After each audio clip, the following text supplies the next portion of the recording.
Bonjour à tous, je suis ravie de vous retrouver sur Public Sénat. C'est une niche fiscale qui plaît beaucoup aux entreprises, le crédit impôt recherche. Les fonds alloués à ce dispositif ont grimpé en flèche depuis 2008. Ils ont dépassé les 5,5 milliards d'euros l'an dernier. Le principe de ce dispositif est très simple. Plus une entreprise embauche de chercheurs, plus elle dépense en frais de recherche et plus elle bénéficie d'une petite ristourne d'impôts. Mais ce succès cache parfois des abus. Une commission d'enquête sur le détournement de crédit impôt recherche a d'ailleurs été créée en décembre dernier au Sénat. Elle est présidée par l'UMP Francis Delattre, avec comme rapporteur la communiste Brigitte Gonthier-Maurin. Cette commission d'enquête auditionnait cette semaine les représentants du groupe Renault, son directeur financier et son directeur de la recherche. Pour cause, le groupe Renault a été mis en cause dans un reportage diffusé au journal de 20h de France Télévisions de détourner une partie de l'enveloppe du crédit impôt recherche. Je vous laisse découvrir tout de suite cette audition dans un climat, vous allez le voir, parfois très tendu. On ne va pas se polariser tout de suite sur le reportage. On va d'abord, vous allez d'abord, si vous êtes d'accord, nous expliquer comment globalement le dispositif s'applique chez Renault, ce que vous en pensez. Et vous donnez les chiffres aussi actualisés. Donc je vous donne, j'imagine, Monsieur Thormann, la parole. Je vous en prie, monsieur. Merci, Monsieur le Président. Bonjour. Bonjour, Madame la rapporteure et Mesdames et Messieurs les sénateurs. Permettez-moi tout d'abord de vous remercier de m'inviter, ainsi que mes collègues du groupe Renault, à s'exprimer devant la commission d'enquête sur la réalité du détournement du CIR, de son objet, et son incidence sur la situation de l'emploi et de la recherche dans notre pays. Ce sera l'occasion pour nous de rappeler l'importance du dispositif du CIR pour notre société, pour notre groupe, mais aussi pour la recherche dans notre pays. Alors, chaque mot choisi dans l'intitulé de votre commission d'enquête a son importance. Je citerai réalité, détournement, CIR, emploi et notre pays. C'est pourquoi je me permets en liminaire de partager avec vous 3 affirmations clés. La première d'entre elles est que la réalité du groupe Renault dans son emploi du crédit d'impôt recherche, c'est-à-dire des moyens publics consentis par la collectivité nationale, c'est l'absence de détournement de l'objet du CIR. J'ai la chance d'être aujourd'hui auditionné au Sénat devant une commission d'enquête de la Haute Assemblée. C'est justement le Sénat qui a produit en 2012 un rapport bipartisan qui fait référence ou qui fera référence pendant de nombreuses années et dont le rapporteur était le sénateur Michel Berson, qui est membre de votre commission d'enquête, le rapport relatif au crédit d'impôt recherche. Et parmi les principales mesures de ce rapport du Sénat figurait une perspective d'instauration d'un taux unique du CIR de 20% pour les grandes entreprises afin de supprimer, et je le cite, l'effet d'aubaine qu'il constitue pour elles. Alors Renault en 2014 a investi 2 milliards 30 millions d'euros en recherche et développement. Près des 3/4 ont été investis en France, soit un montant de 1 milliard 500 millions d'euros. Et de ce montant, 777 millions d'euros étaient éligibles au CIR, donc pour un total de CIR de 143 millions d'euros. Si nous avions un régime unique des 20% de ce même montant de 777 millions d'euros, ça donnerait 155 millions, soit plus que ce que nous percevons aujourd'hui. Donc avec 143 millions d'euros, il n'y a décidément pas d'effet d'aubaine chez Renault, ce qui correspond concrètement à la première préoccupation de votre commission d'enquête. La deuxième affirmation clé pour nous est que le crédit d'impôt recherche a permis à Renault d'être bien placé dans la course mondiale à l'innovation et de fermer aucun site en France, contrairement à d'autres constructeurs automobiles également bénéficiaires du CIR, et de créer des emplois en France. Le 12 février dernier, Renault a annoncé 2000 recrutements en France dès 2015, 1000 en CDI et 1000 contrats d'apprentissage pour nos jeunes. Au titre de ces 1000 CDI, Renault embauche plus particulièrement 500 personnes en R&D en France, ce qui répond concrètement à la deuxième préoccupation de votre commission. Troisième affirmation, Renault ne polémique jamais avec aucun média en France, nonobstant les affirmations non conformes à la réalité susceptibles d'être véhiculées, tout en se réservant d'engager chaque fois que nécessaire les actions de protection de l'entreprise. Ceci pour une raison très simple, c'est que dans notre société médiatique et court-termiste, Renault n'a pas vocation à se transformer en attaché de presse de reportage en quête de buzz, de notoriété et de sensationnalisme. Renault, entreprise aux racines françaises profondément ancrées, a une responsabilité sociale particulière et une activité sérieuse. Assurer la compétitivité et la performance de ses voitures dans la mondialisation, créer des emplois et développer une industrie majeure. Alors permettez-moi, Monsieur le Président, avec tout le respect que je vous dois et que je dois à votre commission d'enquête, de manifester quand même ma surprise devant la diffusion très inhabituelle dans cette enceinte d'un reportage à sensation exclusivement à charge et erroné. Cette audition n'en est donc plus qu'indispensable. Elle permettra d'opposer la réalité des faits au choc fallacieux des images et des propos mensongers. Je vous propose d'organiser mon propos en 3 temps. Je présenterai d'abord, comme vous me l'avez demandé, certains éléments de contexte propres à l'industrie automobile qui me semble important d'avoir en tête afin d'aborder le sujet du CIR. Je reviendrai avec vous sur certains éléments qui méritent, me semble-t-il, une attention toute particulière. Pour terminer, j'exposerai notre stratégie en matière de recherche et innovation en illustrant par des exemples concrets l'usage que le groupe Renault fait de son CIR. Au terme de cet exposé, nous serons avec mon collègue Gaspard Gascon-Abellon, qui est directeur, donc, comme vous le disiez, de l'ingénierie de notre groupe, et moi-même à votre entière disposition pour vos questions. Alors d'abord, le contexte. Il est important d'avoir présent à l'esprit les évolutions de l'industrie automobile mondiale ces 15 dernières années, avec un déplacement des foyers de croissance du marché automobile en dehors des frontières européennes. Le développement que connaît l'industrie automobile hors d'Europe est sans commune mesure avec la situation observée dans les marchés français et européens. Au cours des 15 dernières années, le marché automobile mondial a ainsi enregistré une croissance de près de 60%, passant de 54 millions de véhicules vendus au travers le monde en 1999 à plus de 85 millions en 2014. En revanche, et dans le même temps, le marché européen a enregistré une baisse de 13%. Sur la même période des 15 dernières années, la part de l'Europe dans les ventes automobiles mondiales a ainsi été pratiquement divisée par 2. Certains pays du sud de l'Europe ont connu des baisses allant jusqu'à 50% du marché au cours de la crise de l'euro. Quant au marché français, il a enregistré une baisse semblable de 14% en 15 ans. Ainsi, la part de la France dans le marché mondial est passée d'environ 5% en 1999 à 2,5% l'année dernière. Et dans ce contexte d'intense compétition commerciale au niveau mondial, le groupe Renault s'est attaché à mener une stratégie de développement de ses ventes hors d'Europe. Celles-ci, qui représentaient 11% du total des ventes du groupe en 1999, ont atteint 46% en 2014, soit une progression de 35 points en l'espace de 15 ans. S'agissant de la France, ce marché représente désormais 20% des ventes du groupe, alors qu'elle représentait plus de 40% il y a 15 ans. Si les ventes du groupe Renault ont suivi l'évolution du marché mondial, ce n'est pas le cas des efforts de recherche et développement qui sont majoritairement restés en France. En effet, si la France représente 20% de nos ventes, 75% de nos dépenses de R&D y sont réalisées. Par ailleurs, le nombre de brevets déposés reste toujours élevé. Ces dépôts ont représenté 608 brevets en France en 2014, positionnant Renault dans le trio de tête français. L'intégralité de la propriété intellectuelle a ainsi été maintenue en France, mais nous y reviendrons plus tard. En outre, et je l'expliquerai plus tard, l'activité française de R&D du groupe a même été développée pour le compte de partenaires étrangers, Nissan, Daimler, General Motors par exemple. Alors je souhaite insister maintenant sur quelques points d'attention particulière, 4 points en particulier. Il s'agit de la baisse prétendue des dépenses de R&D du groupe Renault, tandis que le CIR augmente, la qualification de l'une de nos filiales historiques, IDVU, et je cite, de Pompe Afrique, le fait que la création récente de filiales telles que AirDream et IDVE soit constitutive d'un abus de droit, et enfin l'absence de personnel dans les filiales. Vous me permettrez de revenir successivement sur chacun de ces points. Concernant l'évolution des dépenses de R&D, il est faux d'affirmer que depuis 2008, les dépenses de R&D de Renault n'ont cessé de baisser, tandis que dans le même temps, le CIR aurait augmenté. La R&D des entités Renault varie au gré de l'intensité et des pics de recherche.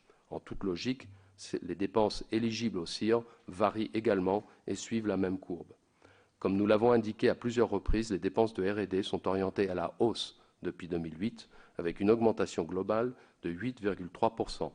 Par ailleurs, les effectifs d'ingénieurs en France étaient stables avant les embauches annoncées en février dernier. Et enfin, le montant du CIR est resté également stable sur la période.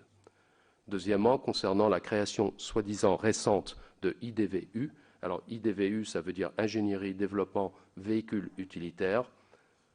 Et de sa qualification, je cite à nouveau de Pompe Afrique, la mise en place de filiales de groupe Renault a toujours eu pour origine la nécessité de répondre à certaines contraintes opérationnelles.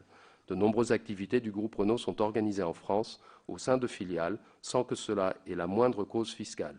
Il s'agit, dans la plupart des cas, de raisons managériales ou opérationnelles. Pour autant, ces opérations ne sont pas susceptibles d'être qualifiées d'abus de droit.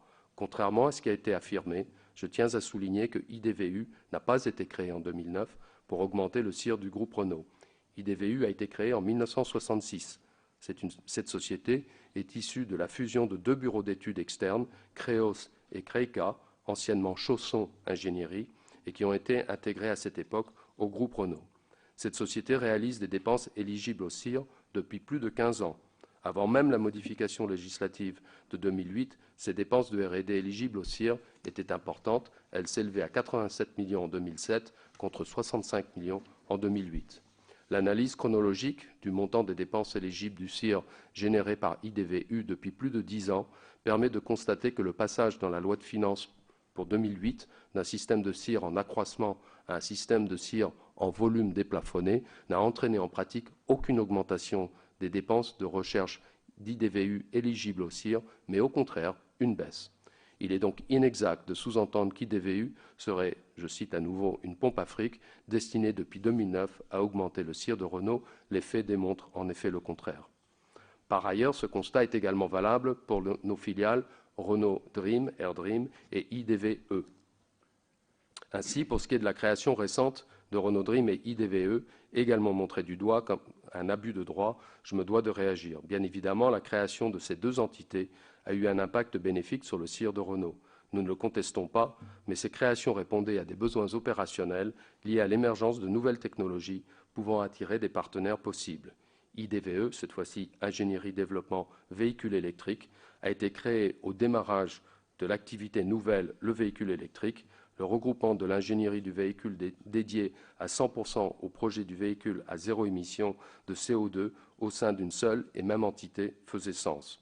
En outre, pour le véhicule électrique, la création d'une société devait permettre de créer une dynamique plus forte pour répondre aux engagements pris dans le cadre du Grenelle de l'environnement. À titre d'exemple, Renault, via IDVE, s'est engagé dans un partenariat stratégique avec le Commissariat à l'énergie atomique en 2010 sur le développement de batteries innovantes pour véhicules électriques et plus largement sur la mobilité durable. Quant à AirDream, ce qui veut dire Renault Direction de la recherche et des études avancées et des matériaux, elle a été créée pour regrouper l'ensemble des activités de recherche fondamentale du groupe pour avoir une meilleure visibilité et une meilleure planification des coûts de ces activités et pour développer des partenariats publics ou privés. Je viens d'évoquer la création récente de filiales. Il convient par ailleurs de souligner que 85% des sociétés du groupe Renault génèrent du crédit d'impôt recherche depuis plus de 15 ans et elles ont plus de 20 ans d'existence. Seules les deux sociétés que j'ai mentionnées, IDVE et AirDream, ont été créées en 2009. Le montant des dépenses éligibles au CIR de ces deux entités représente 16% du montant total des dépenses éligibles du groupe. Les dépenses IDVE et AirDream éligibles au CIR sont orientées à la baisse. Ces créations de filiales ont été réalisées en toute transparence vis-à-vis des autorités fiscales, de l'AMF et des organisations syndicales du groupe. Elles sont tout à fait légales et ne contreviennent à aucun texte fiscal.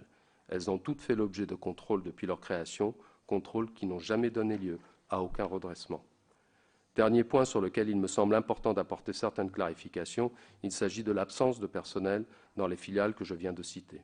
En effet, l'absence de personnel dans ces trois filiales a récemment été mise en avant comme étant un signe d'un montage destiné à éluder l'impôt.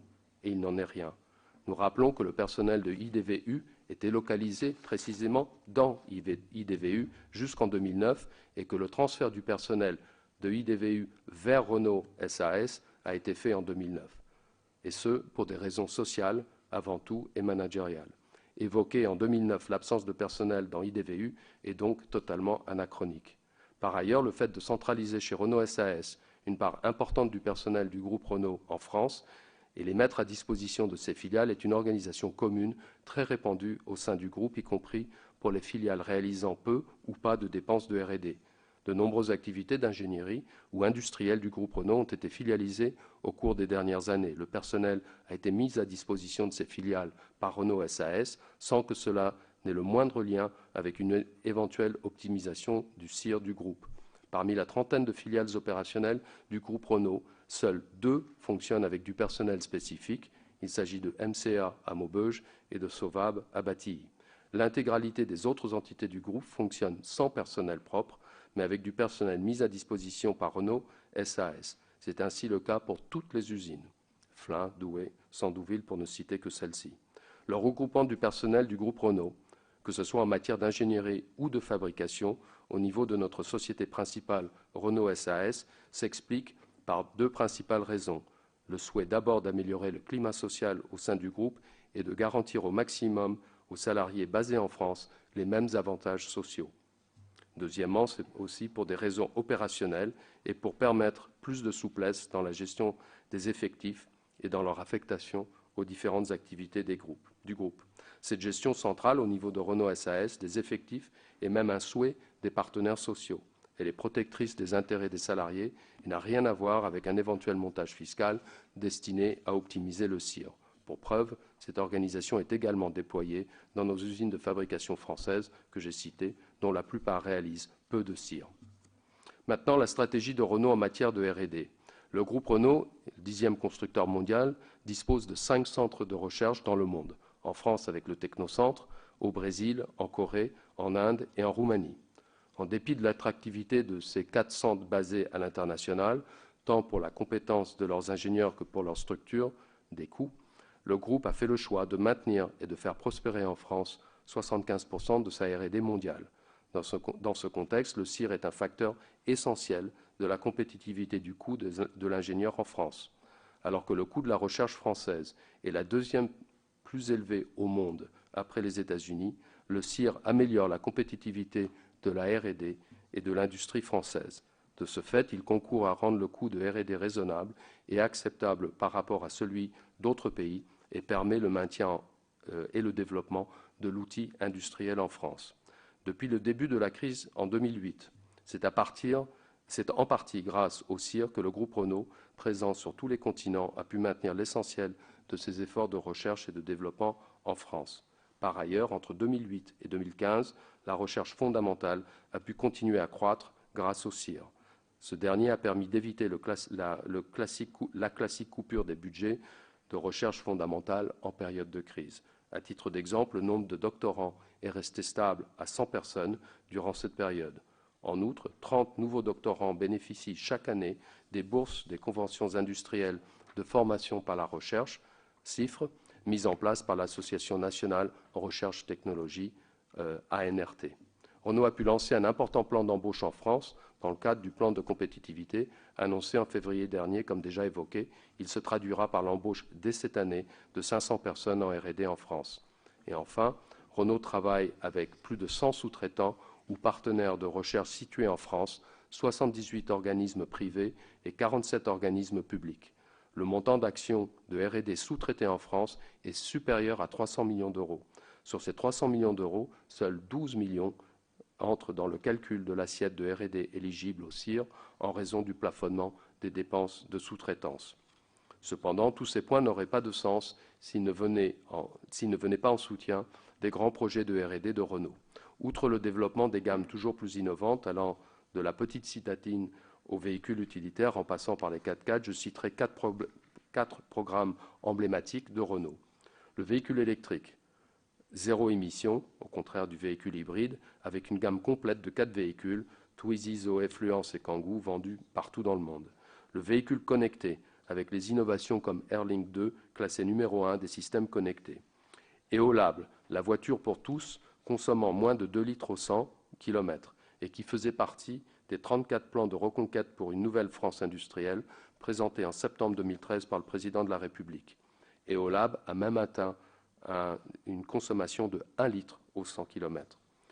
Ou encore l'hybride low cost qui va permettre de faire bénéficier de cette technologie au plus grand nombre dans la droite ligne de la gamme Dacia qui est un succès mondial.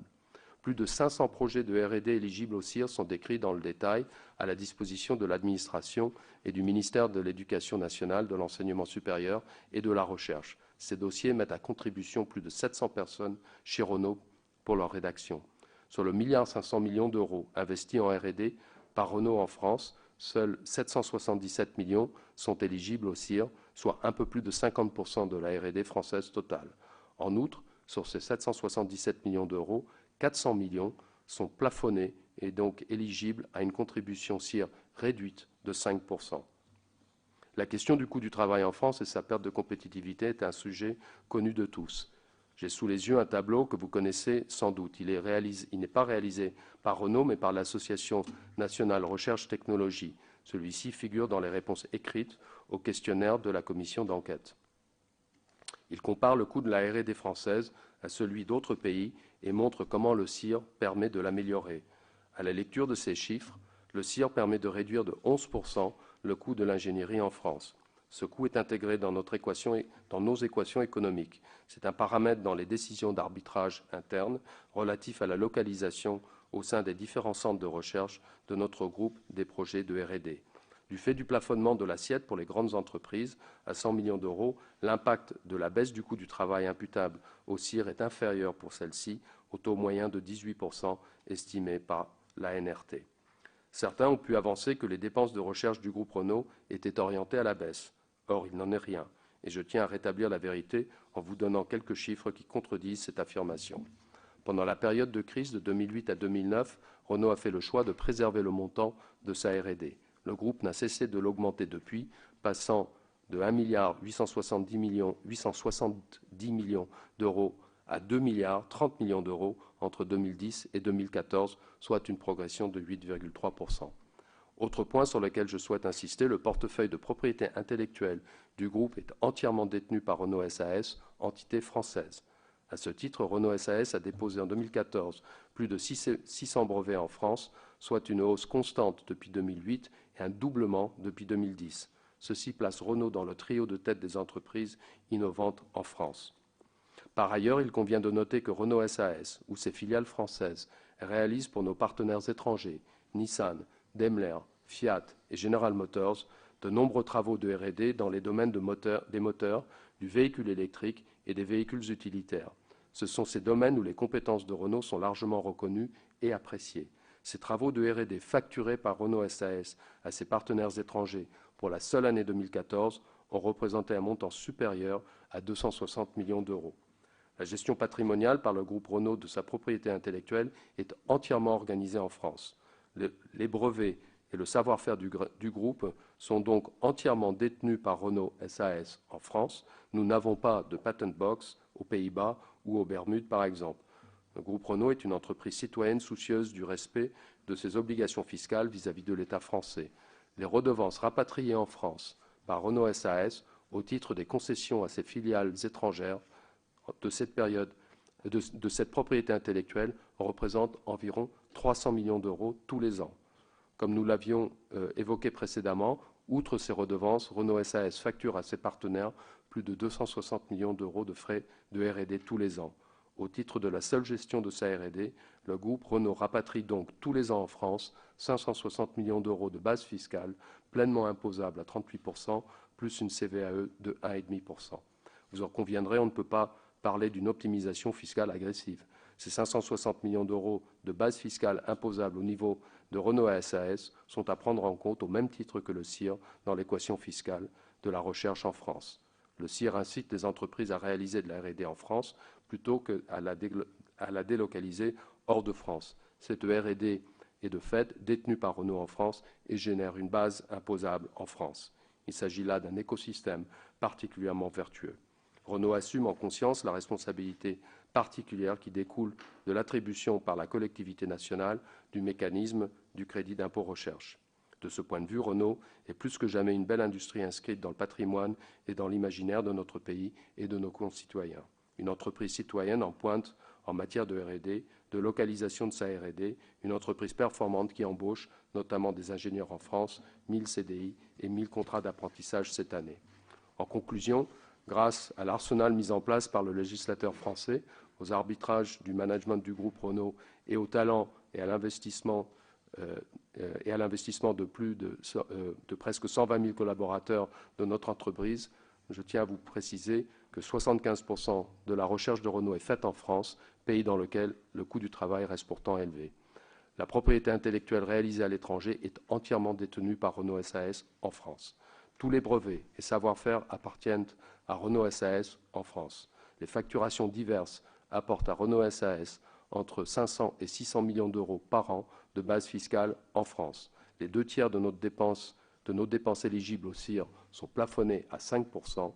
85% des sociétés éligibles au CIR du groupe Renault existent depuis plus de 20 ans et Renault, enfin, s'interdit tout schéma d'optimisation fiscale de sa propriété intellectuelle, tels les patent box ou autres domiciliations à taux d'imposition favorables.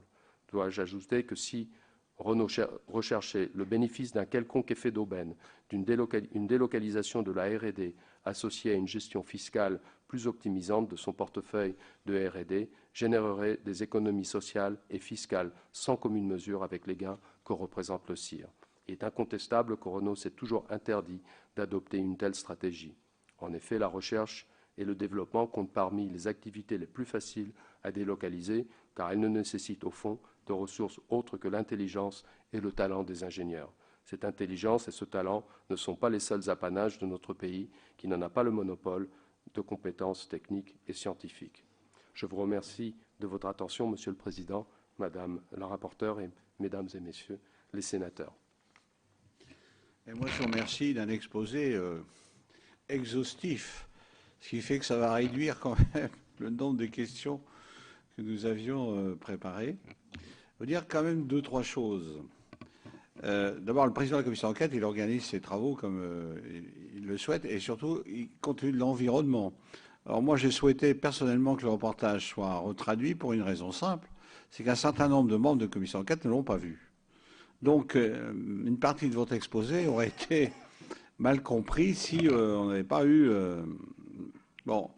Et puis, quand même, les capitaines d'industrie que vous êtes quand même habitués quand même à subir d'autres chocs que celui que vous avez mal vécu ici au Sénat, en rappelant quand même que Pujadas doit être 5 millions de spectateurs, ici que ça ne fait jamais qu'une quinzaine en plus.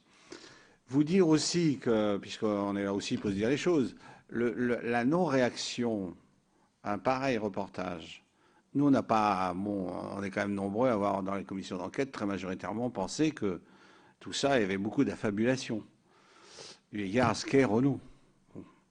Alors, moi, je peux vous dire que les dégâts sur le terrain d'une pareille émission sont réels. Hein. Dans ma brave commune, dans la banlieue parisienne, où on roule plutôt en Renault qu'en voiture allemande, je peux vous dire que j'ai eu des commentaires sur qui ont été faits qui sont désagréables. L'impact est réel. Et il était difficile aussi pour nous d'ignorer. Comme vous le dites superbement, nous, quand on dit des choses totalement inexactes, on n'a pas l'habitude de polémiquer. Pour nous, c'était difficile d'ignorer, parce qu'on nous en a parlé, même nos collègues en ont parlé. Nous travaillons sur ce sujet depuis 4 mois. La rapporteure est en train de finaliser le rapport pour d'ici 3 semaines. Alors, de voir ce reportage arriver en plein milieu de nos travaux, on s'est quand même posé un certain nombre de questions, naturellement. Bon. Tout ceci n'est pas totalement innocent, on n'est pas stupide. Mais je pense qu'en plus, une société cotée en bourse, sur des pareilles allégations, elle ne peut pas trop se permettre de dire « je ne réponds pas » à ce type d'argument. Et nous-mêmes, on a été surpris, parce qu'en réalité, il y aurait eu un communiqué, on aurait dit, bon, on aurait noté qu'il y avait une émission, puis il y avait un communiqué. Bon, voilà. Et je pense qu'on vous donne l'occasion aussi de remettre les choses en place d'une façon sérieuse et, je dirais, avec vraiment des arguments et avec vraiment... et votre exposé a répondu à 80% de nos questions, qui sont des questions légitimes. Alors maintenant, je vais donner la parole à Monsieur Gascon, à Bélan, voilà. Il n'est pas obligé d'être aussi long, mais s'il a des choses à ajouter, qu'il les ajoute. Monsieur le Président, Madame la rapporteure, je pense que l'exposé était assez clair. Moi, si j'attends, c'est des questions qui n'ont pas été peut-être abordées dans l'exposé. Je pense que c'est ça qui peut intéresser, pas répéter à nouveau les mêmes chiffres, les mêmes détails. Madame Dosdor.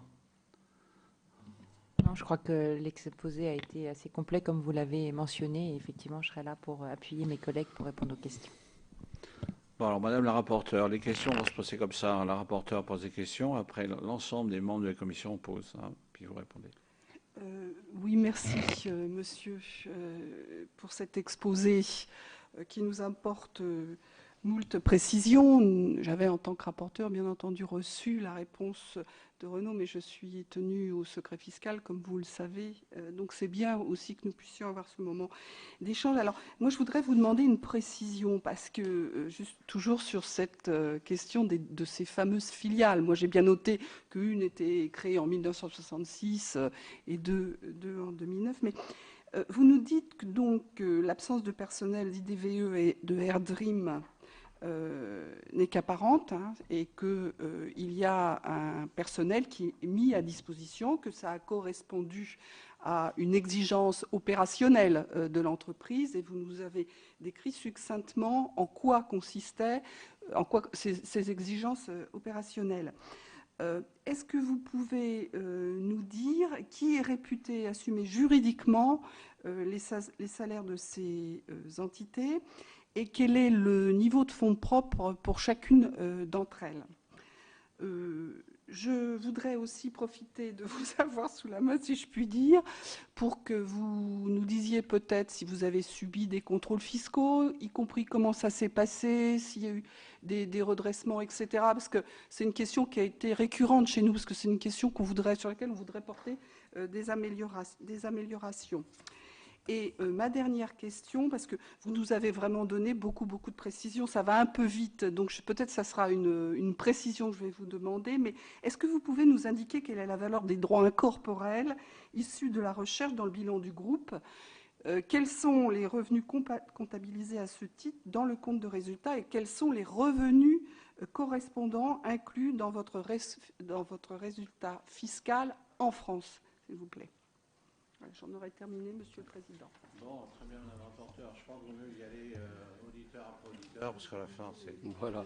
Alors, c'est un peu compliqué, Monsieur le directeur financier.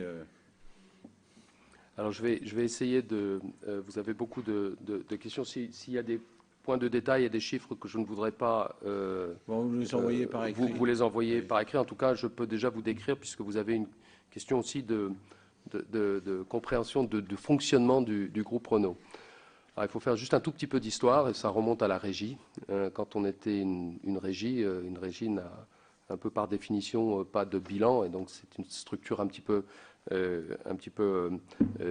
unique et atypique dans le monde industriel. Et quand Renault a été privatisé, donc c'est devenu une société anonyme, et il y a eu le souci à ce moment-là de maintenir ce qu'on a pu appeler un statut. Donc les employés se voyaient mal tout d'un coup devenir membre d'une entité ou d'une filiale qui ne soit pas Renault. Et donc on a créé donc Renault SAS, donc qui est une société unique en France et qui possède un certain nombre de filiales opérationnelles, toutes nos usines par exemple, comme nos bureaux d'études, qui sont essentiellement des sociétés de moyens. Une usine fabrique des voitures, mais elle n'a pas d'autre vocation, donc c'est un centre de coûts. Un bureau d'études est un petit peu de la même façon affecté de ressources mises à disposition par Renault SAS, exactement comme des ouvriers dans une usine ou des ingénieurs donc dans un bureau d'études. Donc ces frais sont refacturés à ces filiales, donc elles ont un compte de résultat, un bilan, mais tout ceci en consolidé fait qu'on arrive à préserver les droits des salariés et tous les avantages qu'ils avaient en étant personnel du groupe Renault sous un seul chapeau, et ceci pour toute la législation sociale et toute l'animation sociale du groupe, que ce soit les mutuelles, les avantages, enfin le personnel est entièrement sous une seule société. Donc ce sont des sociétés qui ne sont pas du tout fictives et plus, donc comme je l'ai dit, on en a créé 2 uniquement en 2009 qui était donc pour le véhicule électrique et l'autre pour rassembler notre recherche fondamentale. Et là, je laisserai peut-être mon collègue Monsieur Gascon-Abelland vous décrire un petit peu ce que fait cette société. Mais on avait l'intention, et on a des partenariats avec souvent des sociétés étrangères. Et quand on est en partenariat, l'usine de Sandouville, vous le savez peut-être, fabrique des véhicules utilitaires pour Renault, pour Nissan, pour General Motors, bientôt pour Fiat, qui a décidé de venir s'associer à nous. Et donc, le développement de ces véhicules est fait en France par cette société IDVU, donc par du personnel Renault qui est mis à sa disposition et donc qui développe pour le compte de tiers. Et quand je dis qu'on refacture à ses partenaires un montant élevé de presque 300 millions d'euros par an, c'est le développement, c'est le travail des ingénieurs français qui est refacturé à Fiat, à Daimler, à Mercedes, à Nissan, pour le développement de véhicules qui seront ensuite vendus sur leur propre marque un petit peu partout dans le monde. Et cette société, donc ça nous permet de localiser par activité le véhicule utilitaire. Nous avons des partenariats et avec le véhicule électrique, comme là aussi il s'agissait d'ouvrir à des partenariats, j'en ai décrit un avec le CEA, donc le commissariat à l'énergie atomique, et puis d'autres dans le monde des batteries et de cette technologie. Là aussi, quand il s'agit de facturer ou de refacturer nos frais de R&D, d'avoir une société de moyens est une façon commode et pratique d'isoler cette activité du reste du groupe Renault. Alors, le statut juridique, je vais vous le vérifier. Je pense que ce sont des sociétés de moyens. En tout cas, elles sont complètement transparentes. Elles sont publiques. Enfin, elles sont publiées dans nos rapports et dans nos documents de référence. Et on va vous rechercher les 3 questions de chiffres que vous vouliez des droits incorporels. Enfin, ce qu'on a au bilan. Tout est sur SAS. Renault SAS porte la totalité, comme je le disais, de tous les brevets, tous les actifs, et tout ce qui est corporel et incorporel est porté par Renault SAS et le taux de capitalisation est de l'ordre de 42%. Tout est entièrement centralisé. Alors, il y a dans le questionnaire qu'on vous a envoyé, il y a un organigramme qui montre l'organisation patrimoniale du groupe et donc qui devrait pouvoir répondre à cette question, mais on va vous le détailler.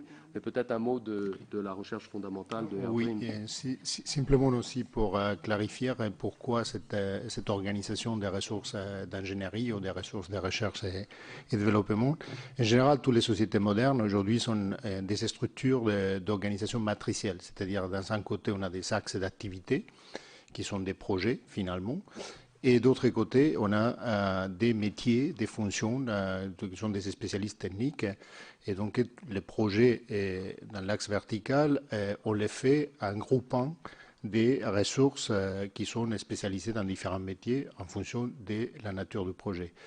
Et clairement, dans le passé, c'était une des évolutions que l'entreprise il a fait pour justement pour optimiser et sa performance des résultats, les ressources étaient un peu éparpillées en silos, découpées dans des zones étanches, chose qui faisait que certaines activités, parfois, ils étaient à la baisse, et donc les ressources étaient mal engagées. Et par contre, il apparaissait de nouvelles domaines techniques où, clairement, on avait besoin des pompeurs des ressources et la flexibilité à l'intérieur de l'entreprise n'était pas suffisante. C'est une raison fondamentale pour laquelle on a décidé de grouper toutes ces ressources sous le même chapeau à l'objet basiquement d'avoir plus de flexibilité et en fonction de la charge des différents projets, pouvoir basculer la ressource d'un côté à l'autre. Par contre, il est essentiel maintenir l'identité des activités. L'identité des activités de nature très différente. Par exemple, quand on a lancé les programmes électriques, c'est une activité complètement nouvelle dans l'entreprise. Il faut les créer, pas simplement des métiers, mais des programmes qui n'avaient rien à voir avec ce qu'on avait fait auparavant, et faire des partenariats avec des sociétés de recherche extérieures aussi avec des partenaires commerciaux. Et de ces côtés-là, il faut avoir une gestion clairement indépendante, clairement individualisée, clairement visible et explicable face à nos partenaires et face à l'entreprise, quelle est vraiment la dépense à réaliser et l'effort technique porté. Donc, c'est fondamental d'entendre cette structure matricielle de toutes les organisations d'ingénierie actuelles et qui permettent justement, sur le même chapeau, pouvoir faire des différentes activités d'une façon optimisée. Monsieur Vesper.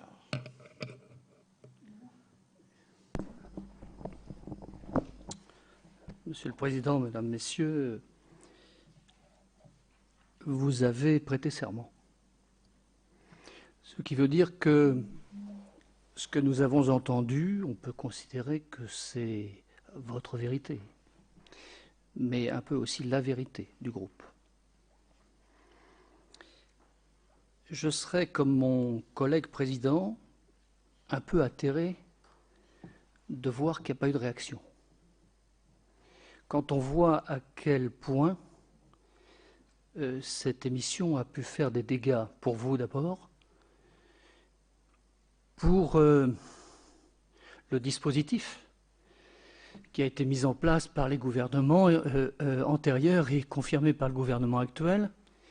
Et puis je vais même vous dire ici, au niveau de notre commission, puisque, comme l'a rappelé le président, nous y travaillons depuis plus de 4 mois, que les uns et les autres ont commencé à se forger une opinion certaine, et qu'au moment où on se forge une opinion certaine, on se retrouve avec cette émission de télévision qui peut être amenée à remettre en cause éventuellement l'opinion qu'on s'est forgée. Alors au travers de ce que vous nous avez dit, et je rappelle que vous l'avez dit sous serment, et pour moi ça a une grande importance, il est évident que j'ai entendu, en ce qui me concerne à titre personnel, ce que vous nous avez exposé. Je l'ai entendu, j'ai entendu que vous étiez sur 2,3 milliards d'investissements en matière de recherche, qu'il y en avait 1,5 sur le territoire français, que vous bénéficiez de 143 millions d'euros au niveau du CIR, et que vous rappeliez ici en France un volume financier de 560 millions d'euros à 38% d'impôts, ce qui paye quasiment le CIR. J'ai envie de dire, cette émission fait flop, flop, flop. Sauf que vous êtes ici devant 10 ou 15 personnes qui vont être amenés à signer ou non, et faire des commentaires ou non sur un rapport, on en verra le contenu. Et que l'émission, c'est devant des millions de téléspectateurs. Et je vais même aller plus loin, j'espère que ce n'est pas orchestré. Voilà. J'espère que ce n'est pas orchestré. J'espère que cette commission de travail que nous avons menée depuis 4 mois, certains ne sont pas en train d'essayer de forcer la main, si j'ose dire, de ceux et celles qui ont à signer un rapport. Car ce serait absolument désastreux au niveau de la démocratie et de ce qu'on peut en attendre. Ce serait même scandaleux. Je dis même ce serait scandaleux. Mais je le dis et je signe. C'est la raison pour laquelle je pense qu'il faudrait que nous entendions, Monsieur le Président de France Télévisions. Parce qu'on ne peut pas impunément lancer l'opprobre et sur des dispositifs et sur des entreprises dans une période où notre pays a besoin à la fois de ces grandes entreprises et à la fois de tout le tissu PME, PMI qui permet de maintenir au mieux, même si c'est difficile, l'emploi. Je tiens à le dire, Madame la rapporteure, même si ça vous gêne. Et j'irai jusqu'au bout, si vous voulez bien, de mon propos.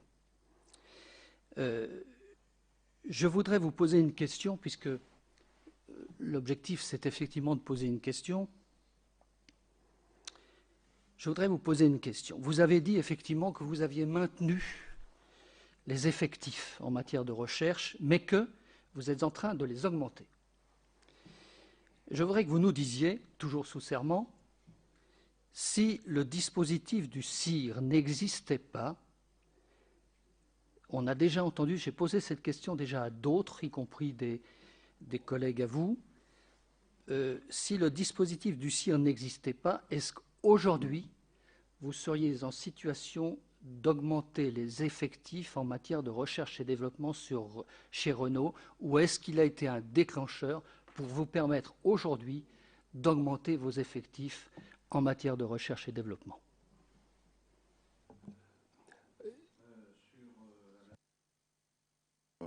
Je pense que pour le reste, bon,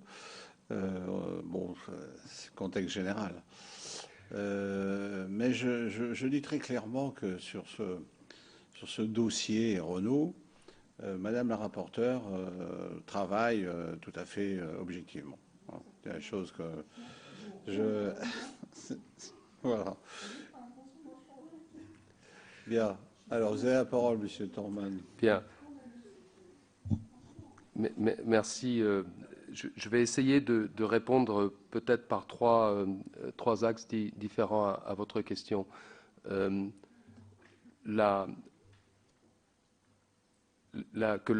la recherche et le développement se fassent en France ou ailleurs n'est pas déterminant dans la décision de mener à bien ou non un projet. La recherche, c'est des ingénieurs, c'est mon collègue ici à droite, et rien de plus. Il y a quelques prototypes, mais c'est rien de plus. Et ceci, vous pouvez le faire n'importe où dans le monde. Il n'y a rien de plus fluide que la matière grise. Et on n'a pas le monopole, en tout cas dans notre groupe, de ce savoir-faire en France, puisqu'on a aussi dans des bureaux d'études à l'étranger les mêmes compétences et les mêmes capacités. Donc il en vient à votre question de savoir, mais quel est l'arbitrage que vous faites finalement qui fait que tel projet est développé en France ou ailleurs? Alors la recherche fondamentale, ensuite, on a néanmoins un effet d'expérience et de masse critique en France, puisque c'est notre origine et nos moyens ont été concentrés ici depuis bien longtemps. Mais l'importance du CIR a fait que là où la France aujourd'hui se place, le deuxième pays le plus cher derrière les États-Unis, le deuxième pays le plus cher derrière les États-Unis, est très loin devant des pays très voisins, qui peuvent être l'Allemagne ou l'Angleterre, ou l'Espagne, où nous avons beaucoup d'infrastructures industrielles. Le CIR remet la France dans un peloton, un petit peu le milieu du peloton, ce qui nous permet ensuite de faire un calcul économique par rapport à un projet et de se dire, en fait, ça remet nos forces françaises en concurrence, ou en tout cas à pied d'égalité avec nos bureaux d'études à l'étranger. Et donc ça, c'est une dimension. Et vous ensuite, de là, tirez le projet, est-ce qu'il a vocation à être essentiellement européen, ou est-ce que c'est un projet qui est un véhicule qui va être pour l'Asie ou pour l'Amérique du Sud ou l'Inde, où notre président vient de lancer par exemple un véhicule très innovant en Inde pour le marché indien et qui est très spécifique mais il a été développé en France. Et ça, il faut le savoir, ce véhicule dont la presse va parler aujourd'hui, c'est le technocentre de Renault qui l'a développé. Et quand on dit que peut-être qu'il viendrait un jour en Europe parce qu'on a vu circuler, oui, il y a eu des prototypes qui ont dû circuler sur des routes pour les validations. Et donc les décisions, dans nos décisions économiques, on regarde ces coûts et le CIR nous permet d'être dans la course. Alors, écrire un scénario et vous dire quelle aurait été la décision prise sur le développement d'un projet si nous n'avions pas le CIR, c'est peut-être pas facile à le dire, en plus sous serment, parce que je ne voudrais pas vous dire quelque chose qui serait inexact, mais ça donnerait à l'équation économique un biais que nous n'avons pas grâce au CIR. Et ça c'est un premier élément de réponse. Je crois que l'embauche des 500 ingénieurs qu'on a décidé, on a signé en 2013 un accord de compétitivité en France. Et cet accord de compétitivité avec nos partenaires sociaux avait comme contrepartie un certain nombre d'engagements pris par la direction qui cherchait donc à localiser en France des productions étrangères, notamment à Flins ou encore à Sandouville, où Fiat va venir fabriquer une voiture à Sandouville, Nissan à Flins, et ceci a fait que l'ingénierie a été donc sollicitée pour des projets qui n'auraient pas existé autrement. Et le fait d'avoir le CIR nous a permis donc d'avoir un coût compétitif de l'heure ou des talents français, nous a permis de répondre à Nissan ou à Fiat ou encore à Mercedes, parce que pour eux, c'est encore plus facile que pour nous. Ils ont des bureaux d'études partout et dans des pays très différents. Et donc, ils n'auraient trouvé aucun avantage économique à demander à Renault de développer pour leur compte si le coût qu'on aurait coté aurait été non compétitif. Le fait d'avoir l'accord de compétitivité et le CIR, qui maintient donc un coût acceptable pour l'ingénierie, nous a permis de répondre en fait à des appels d'offres. Et comme constructeur, on s'est retrouvé quasiment fournisseur, puisque quand on développe pour le compte de Nissan ou de Daimler, ces deux-là, et vous le citiez, on refacture ce travail à ses partenaires. Et ça, ce sont des factures imposables en France, donc qui viennent nourrir la base fiscale française. Et sans notre accord de compétitivité, ça aurait été difficile d'attirer Nissan, qui avait le choix entre fabriquer sa voiture en France ou en Inde, puisqu'elle est aujourd'hui fabriquée en Inde, la Micra. Elle vient en France. C'est quand même un témoignage, je crois, des deux, de ce retour à la compétitivité de notre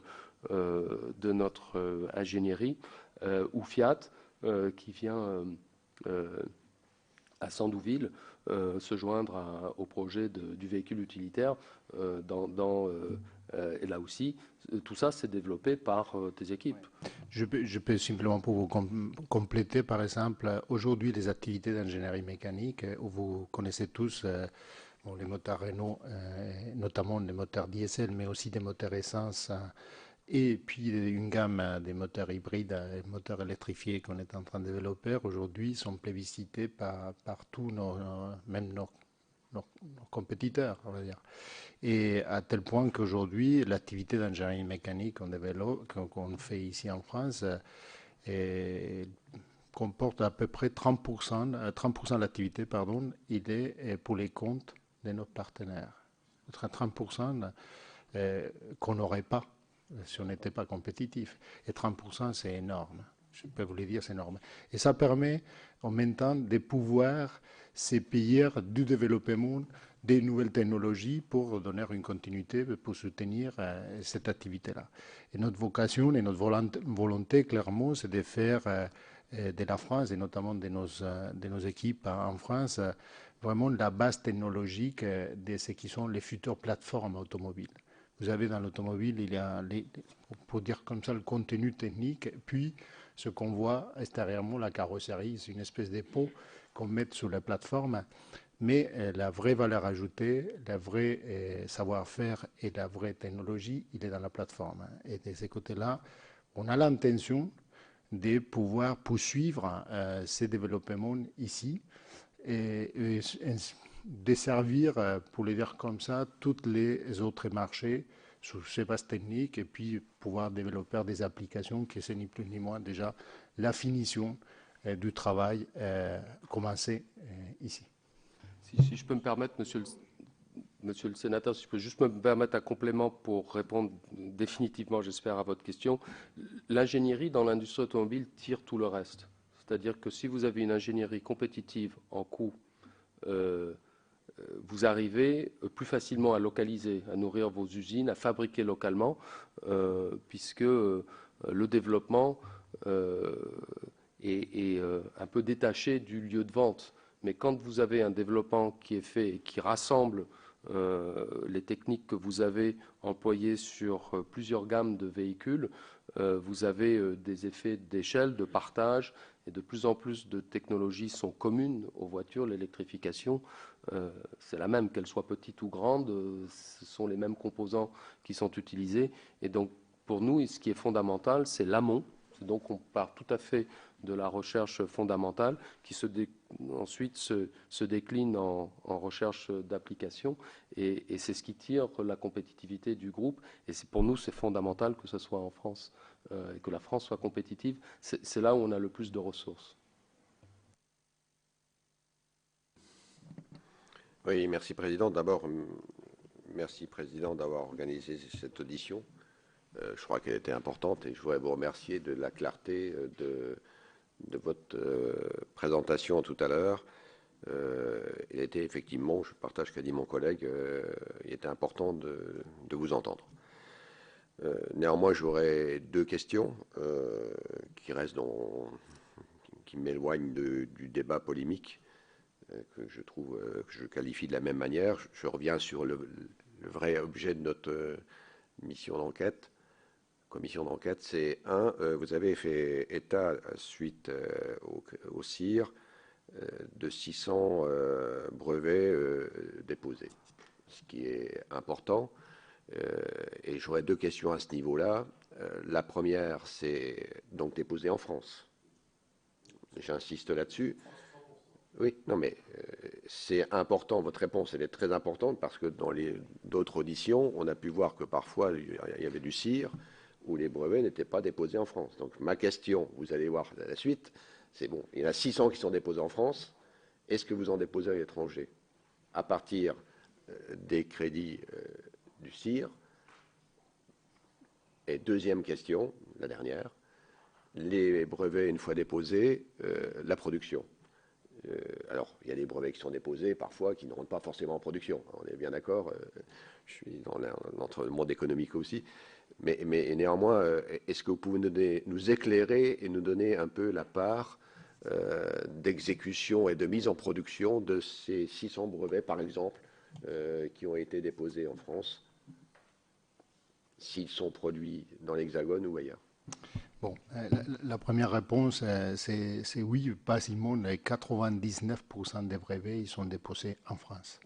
Il peut y avoir un ou des cas, je ne peux pas vous préciser un ou des cas, un peu qui reste dans un territoire pour un dispositif très spécifique à un marché, comme ça, la Russie par exemple, pour des ultra basses températures, etc. Mais la réponse est oui, toutes les brevets sont ici. Alors après, combien ils sont exécutés? Comme vous savez, la production des brevets, ça ne génère pas automatiquement toujours des... Mais pour vous donner un chiffre, ça fait quelques années, peut-être à l'horizon 2002, ne prenez pas exactement les chiffres, bon, on déposait beaucoup plus, on déposait même 1000. Par contre, la qualité de ces brevets était piètre. En général, il y avait beaucoup de brevets, c'était des idées un peu, on va dire, trop irréalisables et trop difficiles à faire. Depuis là, on a fait, depuis déjà au moins 10 années, on a fait un nettoyage complet du système pour être filtré la qualité des brevets, effectivement, travailler sur des brevets qui pouvaient représenter un atout et un potentiel vraiment industriel. Aujourd'hui, les chiffres, je pourrais vous les chercher et vous les envoyer, de combien de brevets il arrive ou il débauche finalement dans une application industrielle. C'est beaucoup plus élevé qu'en le passé. Ceci dit, les brevets, ils servent aussi à protéger notre solution technique. Ce n'est pas toujours le brevet pas fait pour développer un produit tout de suite. Les brevets aussi faits pour protéger les solutions. Je vais vous donner un exemple. Sur Renault et Olab, sur les véhicules qu'on a présentés au Salon de l'Automobile qui consomment 1 litre au 100, on a déposé plus d'une centaine de brevets. Alors, et ces centaines de brevets qu'on a déposés, une partie des brevets des solutions qu'on a présentées sur Renault Lab, ils vont être appliqués sur la future Clio, pour vous dire comme ça. Pas tous, parce que dans les idées, dans les brevets déposés, il y a des idées vraiment très en rupture impossible à suivre dans l'immédiat au niveau des faisabilités industrielles. On a besoin de faire évoluer les outils industriels, etc. Mais on protège le fait que lorsqu'on sera prêt à pouvoir les appliquer, on les applique en exclusivité. Monsieur le sénateur, si je peux aussi, puisque derrière votre question, je peux vous dire, là aussi, c'est toujours sous serment, 100% de la propriété intellectuelle de Renault est détenue en France. Il n'y a aucune propriété intellectuelle détenue à l'étranger.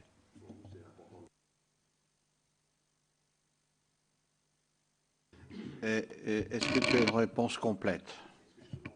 Oui, complète la réponse, ta question par la... Non, j'en profite. Si ce n'est pas indiscret, d'ailleurs je ne pense pas, mais c'est important pour nous aussi en tant qu'élus, dans ces 600 brevets, est-ce que vous pouvez nous donner en masse ceux qui touchent plutôt la sécurité, ceux qui touchent plutôt le domaine de l'économie d'énergie. Vous voyez l'esprit, même si vous pouvez, mais ça nous intéresserait parce que la conséquence. Comment? Non mais oui, ils ont déjà répondu là. Ils ont répondu. Pour moi, ils ont répondu. Non, c'est clair. Mais par contre, ça m'intéresserait parce que la répercussion, vous avez compris le sens, parce que ça a une double répercussion derrière, voire plus. Donc effectivement, si on peut avoir un peu les angles d'attaque sur les différents brevets.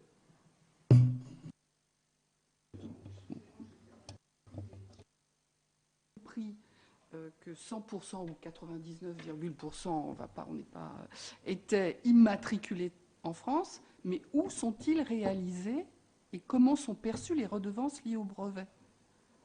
En France. Tout est réalisé en France. Ça, c'était très important pour nous de savoir clairement ça. Merci. Voilà. C'était sa question, oui, c'était votre question, mais je n'avais pas bien compris.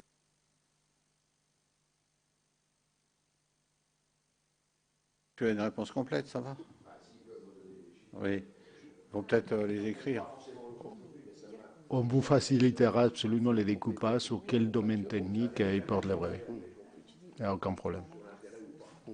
Vial. Madame la rapporteure, c'est encore pire, c'est-à-dire que nous facturons l'étranger pour l'usage de la propriété intellectuelle en France. C'est toujours, la redevance, elle revient en France, toujours. Et les montants sont dans votre questionnaire, par année. C'est ça, ça en fait partie. Vial, qui attend depuis un moment. Oui, mais j'écoute également avec intérêt. Non, d'autant plus que une question qui se décompose en deux parties, une quantitativement et l'autre qualitativement, mais c'est dans le prolongement d'ailleurs de l'échange depuis un instant. Question quantitativement, vous avez effectivement parlé de la recherche-développement en disant qu'elle se faisait massivement en France, mais sur plusieurs sites.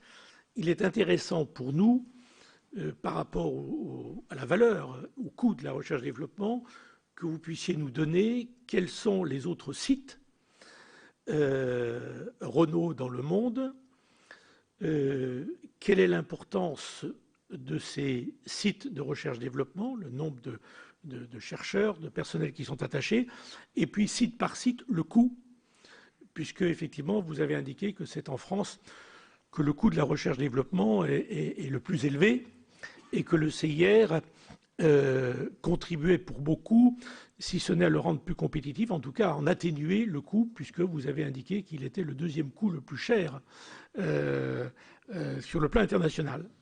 Alors, ma deuxième question, cette fois-ci sur le volet qualitatif, vous nous avez dit qu'effectivement, vous développiez en France sur cette recherche-développement, compte tenu effectivement de l'amélioration du coût qui était donné par le CIR, un certain nombre de développements dans des cadres des partenariats. J'imagine que ces partenariats, ils sont liés aussi à la qualité de la recherche-développement de ces pôles de recherche. Et là, ça s'inscrit dans des démarches que vous connaissez bien, les pôles de compétitivité, c'est-à-dire d'essayer de rassembler dans des filières, et j'imagine que si vous développez le véhicule électrique en France, c'est que vous avez dans ce domaine-là des compétences. Vous avez évoqué notamment les partenariats avec le CEA que nous avons rencontrés par ailleurs. Donc ce sont ces écosystèmes qui sont importants, qui sont également importants pour nous, parce que si on veut que la recherche-développement de bon niveau se développe en France, il faut que ces écosystèmes se maintiennent. Alors, dans ce volet-là, est-ce que vous pouvez peut-être nous donner plus d'éléments sur les instituts avec lesquels vous développez certains programmes? Là, le collègue vous demandait à l'instant de nous donner des précisions sur la nature des brevets par rapport à certaines catégories. Est-ce que vous pouvez nous donner les instituts avec lesquels vous travaillez, la mobilisation des enseignants, du CNRS, des doctorants et autres, puisque c'est également pour nous un élément important de voir les passerelles, les liens qu'il y a entre le milieu de l'industrie et le milieu de la recherche, et notamment celle universitaire. Voilà donc, si vous voulez, cette deuxième question sur toutes les informations que vous pourriez nous donner, qui sont également un élément non négligeable sur la philosophie de la recherche-développement, mais je dirais la capacité qu'on a de maintenir et développer cette recherche-développement en France. Bien, je vais peut-être prendre votre première question et laisser mon collègue prendre les deux suivantes. Donc les sites de Renault, nous en avons 4 à l'étranger, en Inde, en Roumanie, au Brésil et en Corée du Sud. Donc là, il s'agit de bureaux d'études, donc de centres de recherche. Pour vous donner un ordre de grandeur, si la France est étalonnée à 100, l'Inde, c'est 25-26. Donc c'est un quart du coût de la France avant CIR.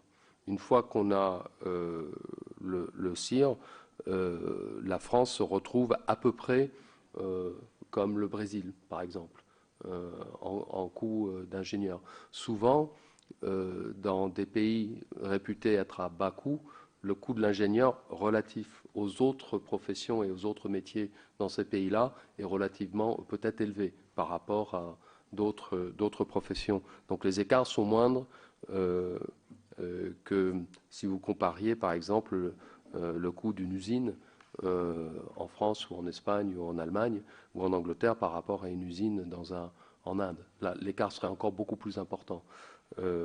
Et donc le CIR nous ramène, en tout cas dans notre industrie, dans un peloton où on serait pas très loin de la Grande-Bretagne, on serait à peu près comme l'Italie ou encore le Brésil, et donc nettement moins cher. Le pays le plus cher au monde, ce sont les États-Unis aujourd'hui, qui attirent.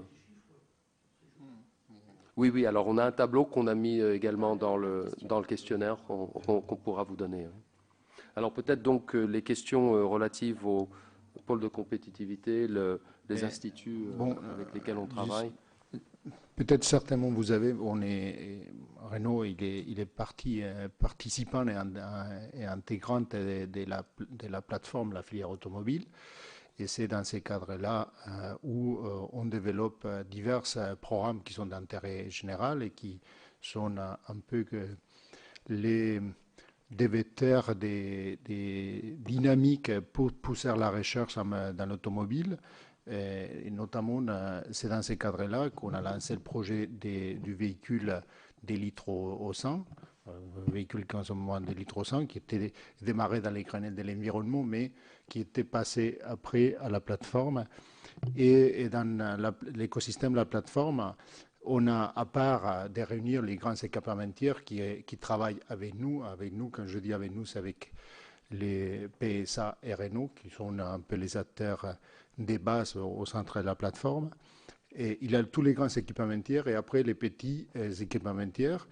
Et dans ces cadres-là aussi, on anime, et j'étais personnellement censé aussi des tiers de cette affaire, et on anime les pôles de compétitivité. Donc régulièrement, on s'est réunis avec les pôles de compétitivité et on essaie tous ensemble de coordonner un peu les axes de recherche sur les différents domaines techniques qui nous intéressent autour de ces grands programmes que sont aujourd'hui les véhicules électriques, les véhicules connectés, les véhicules autonomes, et puis les réductions un peu des consommations des véhicules conventionnels.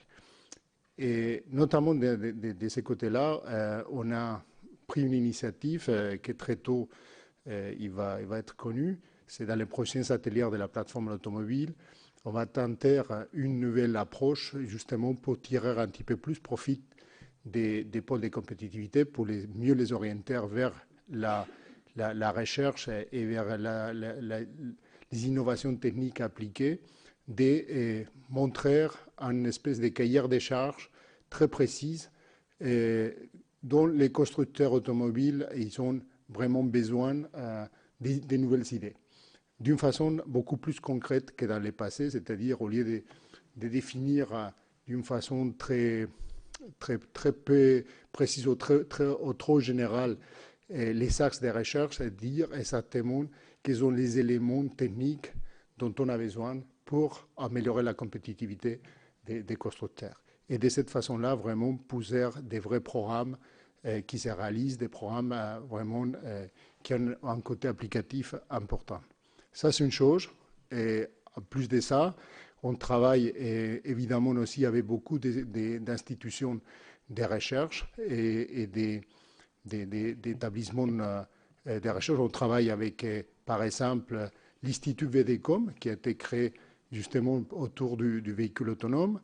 On travaille sur la sécurité des logiciels et des systèmes embarqués dans les véhicules avec l'Institut Système X. Et donc, je peux vous citer tout un ensemble, mais ça serait assez long, d'instituts de recherche sur lesquels vraiment on s'appuie pour pouvoir faire ces recherches fondamentales qui finalement, ils s'appliquent sur les véhicules qu'on conçoit. Monsieur Vial, il vous a posé la question parce que près de chez lui, où il est élu, on a visité à Grenoble un de vos principaux partenaires qui fait beaucoup de recherches vraiment appliquées, quoi. Et c'était impressionnant quand il nous a dit que sur un véhicule, il fournissait à peu près 1000 pièces, 1000 éléments. Alors on a compris que la recherche, l'écosystème, on a commencé à comprendre ce que ça voulait dire très concrètement. Et en réalité, c'est un peu ce que nous pensons, nous. Nous pensons que le CIR, il faut qu'il alimente l'écosystème. Parce qu'en réalité, c'est des PME, PMI en général, des entreprises intermédiaires. Et c'est là qu'on a besoin de leur donner un peu de peps. Deux questions pour terminer, à moins que la rapporteure ait une question encore avant. C'est une question A, mon collègue du Finistère. Je ne voudrais pas le priver de parole. Merci, Monsieur le Président. J'ai été édifié, comme beaucoup, par le contenu du reportage. Et je remercie le Président, puisque je n'avais pas eu l'occasion de le voir, de l'avoir montré. Et j'ai été rassuré à la fois par les réponses qui nous ont été apportées et puis par l'approche que fait l'entreprise Renault de la recherche par son implantation en France, parce que nous voulons effectivement que la France industrielle puisse se développer. Et avec Peugeot, vous êtes l'un des principaux acteurs industriels dans notre pays. Il importe que nous puissions vous encourager. Alors j'ai bien entendu l'organisation, notamment en termes matriciels, par type d'activité, avec pour la politique sociale l'entité Renault SAS qui regroupe l'ensemble des personnels et qui permet d'avoir une approche globale, je présume, et donc l'organisation ensuite par centre de profit. Je voulais savoir si les différentes filiales dont on a parlé tout à l'heure sont bénéficiaires, si elles sont bénéficiaires de façon significative, effectivement, auquel cas ça permet d'apporter notamment des ressources en termes d'impôts sur les sociétés. Et puis, d'autre part, je n'ai pas bien entendu la réponse sur le fait de savoir si vous aviez été l'objet de contrôle au titre du CIR par les services fiscaux. Alors, l'organisation fiscale en France est consolidée. Donc,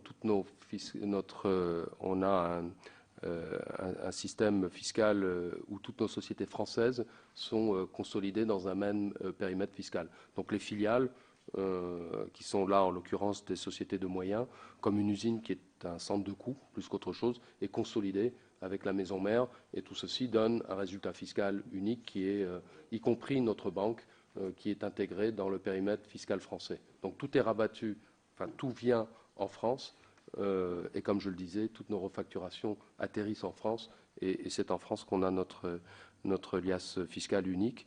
Et effectivement, le personnel, ça nous permet d'avoir un ingénieur ne travaillera peut-être pas tout le temps sur un véhicule utilitaire. Et le jour où il faudra passer un véhicule électrique, s'il n'était pas facile de le déplacer d'un projet à l'autre, on aurait autant de filiales quasiment qu'on a de projets, et là vous multipliez les coûts administratifs, et puis ça crée des situations de statut à l'intérieur de l'entreprise qui deviennent finalement assez difficiles à gérer.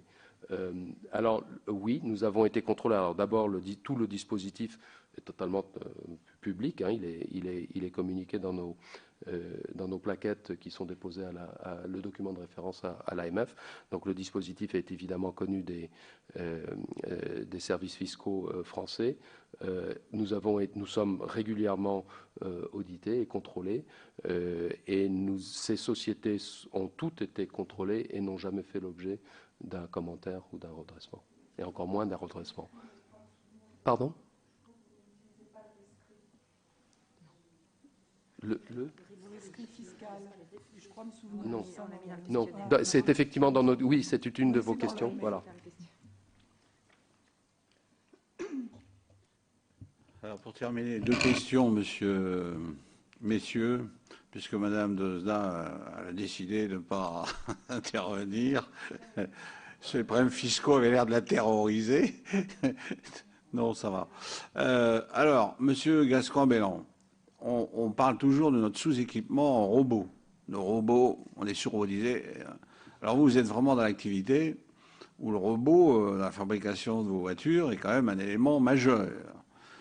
Alors, est-ce que vous pouvez nous dire si par rapport à l'industrie allemande, j'ai visité pas en Allemagne, mais à Bratislava, l'usine Volkswagen, où ils faisaient 15 Brabants, maintenant ils font 1900 véhicules le jour, c'est impressionnant avec la robotisation. Alors, est-ce que notre robotisation, elle est à la hauteur des enjeux d'aujourd'hui, ou est-ce que nous avons encore besoin, sur le secteur de robots, de dépenser encore un peu de crédit d'impôt recherche? Ensuite, à monsieur le directeur financier. Ça, c'est la question qui n'a rien à voir avec le CIR, mais qui peut avoir un rapport avec l'ambiance. Vous avez pratiquement un des plus gros budgets d'annonces publicitaires, si ce n'est le premier de France, hein, je crois, ou le deuxième. Bon. Alors, est-ce que vous pouvez nous dire, avec Antenne 2, ça représente combien? Soit en pourcentage, soit en somme. Si vous ne l'avez pas, vous nous l'enverrez par... vous essaierez de nous l'envoyer. Ça doit être assez... c'est une question d'ambiance, hein, j'ai bien dit. Mais ça serait quand même curieux que vous nous disiez les 3 dernières années comment les choses ont évolué. Ça serait intéressant. Voilà. Et puis, voilà, réponse, la dernière, pour le faire par écrit. Hein. Par contre, les robots... Sur mes questions fonds propres et dans les entités qui étaient mises en questionnement, et puis les revenus du droit. Voilà, et puis ensuite, monsieur le rapporteur de la Commission des Finances, il est convaincu, donc il ne pose pas de questions, donc on conclura la séance.